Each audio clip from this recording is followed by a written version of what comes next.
Welcome to this explainer. Okay, today we're doing something really cool. We're going to break down the actual automotive engineering secrets behind a very specific breed of vehicle, SUVs that just refuse to die. We're completely bypassing the flashy showroom hype today, and instead, we're laser focusing on the mechanical anatomy of reliability.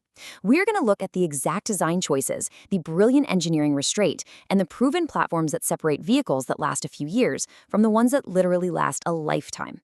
So, ask yourself, what if an SUV literally never died?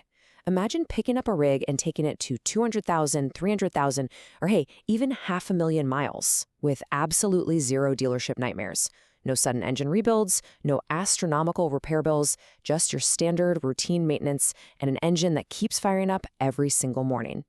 It kind of sounds like a myth in today's era of disposable technology, but as we'll see through our analysis today, it is entirely possible if you know exactly what mechanical traits to look for. All right, let's jump right into Tier 1, the dependable daily drivers. Okay, let's dive into this first group, making up spots 10 through 7 on our countdown.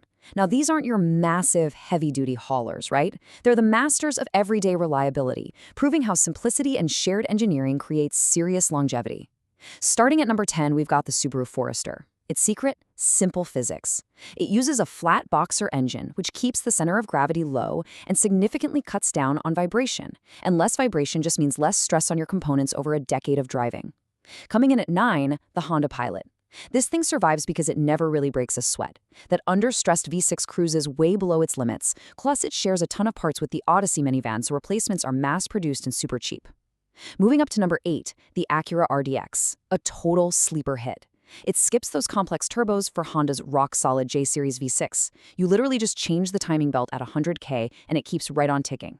And at number 7, the Honda CR-V, riding on the sheer legendary simplicity of the K-Series engine. It's a design they've just perfected over decades. Now, check out this number. $47. That is the crazy low average annual maintenance cost for a Honda CR-V rocking that older K24 engine. I mean, think about that for a second. $47 barely gets you a tank of gas right now, let alone a whole year of maintenance. It's so ubiquitous that pretty much any mechanic in America can work on it blindfolded. And hey, if you go for the newer hybrid version, it gets even better. By ditching a traditional transmission and using regenerative braking, hybrid owners are getting up to 100,000 miles out of their brake pads. It's truly a masterclass in everyday dependability. Moving right along, we hit Tier 2, the over-engineered marvels. Let's see how things level up in our mid-size segment, encompassing spots 6 through 4 on the list. And this brilliantly illustrates a huge divide in the industry right now. On the left side, you've got this massive trend of shrinking engines, slapping on hot, high-pressure turbos, and throwing in complex CVTs just to chase fuel economy. But on the flip side, Mazda totally bucked that trend with the CX-5. They stuck to a proven path, a naturally aspirated 2.5-liter engine and a traditional 6-speed automatic transmission.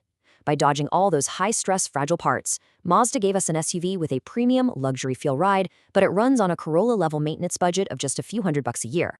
Coming in at number 5, the Toyota Highlander. And get this, 300,000 miles. But wait, that's not just the engine life. That's the jaw-dropping mileage some owners are actually reporting on their original Highlander hybrid battery and transmission. Pushing a heavy SUV that far on original hybrid parts is just absolutely insane. The secret sauce here? Toyota's eCVT. Now, despite the name, it has absolutely no belts, no bands, and no clutches to wear out. It uses this brilliant heavy-duty planetary gear set that Toyota has been relentlessly perfecting since the very first Prius. Now for number 4, the vehicle that basically set the gold standard, the Lexus RX.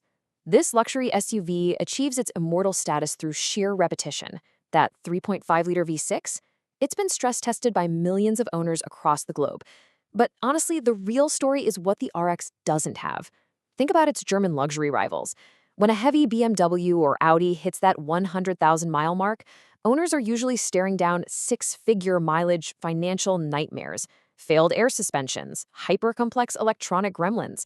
The RX? Honestly, it usually just asks for new tires and basic fluid changes. Skipping those complex electronics is basically the ultimate financial cheat code in the luxury segment. All right, here we go. Tier 3, the million-mile heavyweights.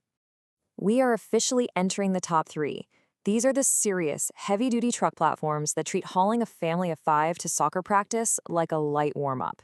Taking the number 3 spot is the Toyota Sequoia, sporting an unbelievable 39.1% survival rate.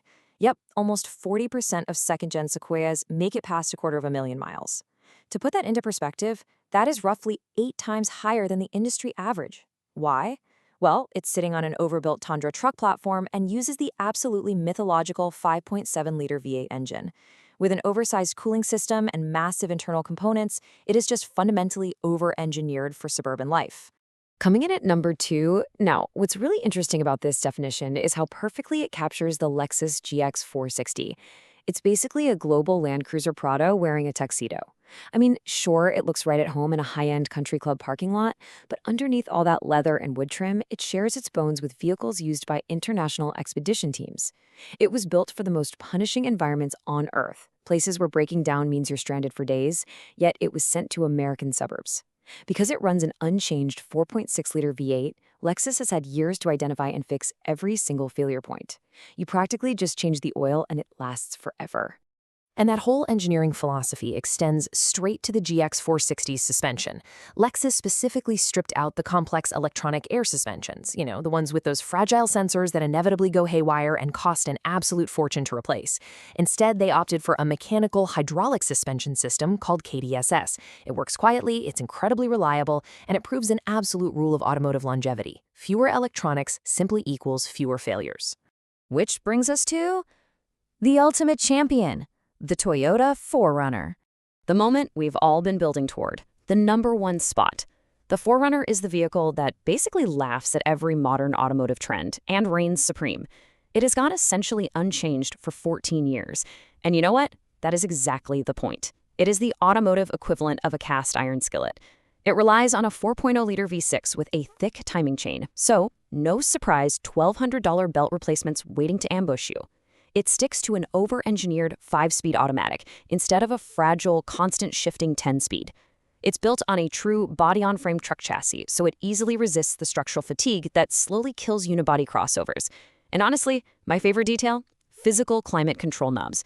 You aren't getting a massive integrated touchscreen tablet that'll cost you $3,000 to replace when the screen inevitably goes black. Which brings us to a really vital takeaway from our source material. Mechanics call it boring, and in the reliability world, boring is the highest compliment you can give. Let that sink in. This is the ultimate secret to extreme automotive longevity. Avoiding the bleeding edge of tech isn't a drawback. It is a meticulously planned feature. When you buy boring, you're buying a machine where all the flaws were worked out a decade ago. Before we completely wrap up, let's take a quick look at Tier 4, the domestic honorable mentions. We definitely have to acknowledge a final, crucial category. The massive GM full-size trio, the Tahoe, the Yukon, and the Suburban. These absolute giants are powered by tough, old-school pushrod LS-based V8s. Because they feature simple designs with heavy cast-iron blocks that handle heat beautifully, they operate way below their limits during daily driving. But there is a reason they are honorable mentions and not in our main countdown. The catch is active fuel management, or AFM. This cylinder deactivation system is the one fatal flaw of these domestic giants. If you aren't incredibly proactive, or if you neglect your oil changes, this system will cause catastrophic lifter failures. They really demand an owner who's actively paying attention. So the crucial point here is knowing exactly how to manage that flaw. You can make these GM giants last forever with 3 exact preventative steps. Step 1, pop in an AFM disabler plug-in device. This bypasses the system and keeps the engine safely in V8 mode all the time. Step 2, add a transmission cooler to protect that heavy-duty 6-speed automatic from overheating. And step 3, maintain super strict regular oil changes. If you follow those steps, you basically turn these relatively cheap-to-repair domestic trucks into immortal, endless haulers. And that brings us to the ultimate question you have to ask yourself. Do you prefer flashy new tech or a cast-iron skillet that might actually outlive you? I mean, the whole industry trend today is to buy a vehicle like you'd buy a smartphone, loaded with screens, hyper-complex turbos, and fragile sensors, fully knowing you'll trade it in the second the warranty dies.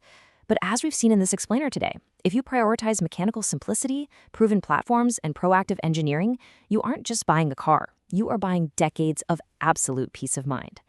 Thank you so much for joining me on this explainer, and I really hope it changes exactly how you look at the vehicles driving next to you every single day.